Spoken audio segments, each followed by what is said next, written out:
পড়াশোনা করার সেরা সময় কোনটি? ভোর ৫টা নাকি রাত ২টা? আমরা সারা জীবন শুনে এসেছি সকাল সকাল পড়লে মনে থাকে বেশি, কিন্তু আসলেই কি তাই? বিজ্ঞান কি বলে? আর যারা পৃথিবী বদলে দিয়েছেন তারা কখন পড়তেন? আজকের ভিডিওতে আমরা এই রহস্যটাই সমাধান করব। বিজ্ঞান বলছে আমাদের শরীরের ভিতর একটা অদৃশ্য ঘড়ি আছে, যাকে বলা হয় সার্কেডিয়ান রিদম।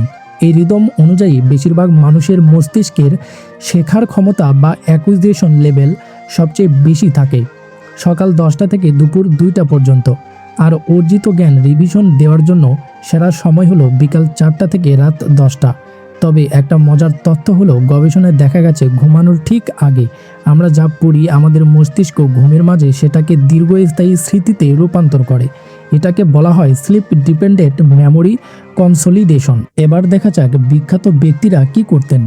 আমেরিকার অন্যতম প্রতিষ্ঠাতা বেঞ্জামিন ফ্রাঙ্কলিন ছিলেন ঘড়ির পাখিদের দলে।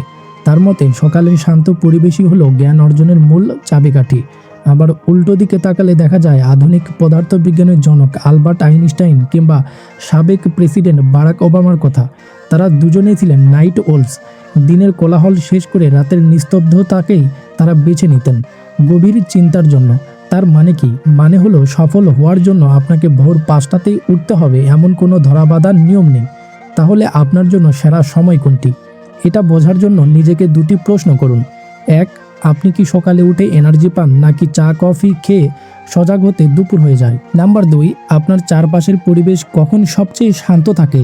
যদি আপনি সকালে মনোযোগ দিতে পারেন তবে কঠিন বিষয়গুলো যেমন ম্যাথ বা সায়েন্সের সকল সাবজেক্ট সকালেই শেষ করুন।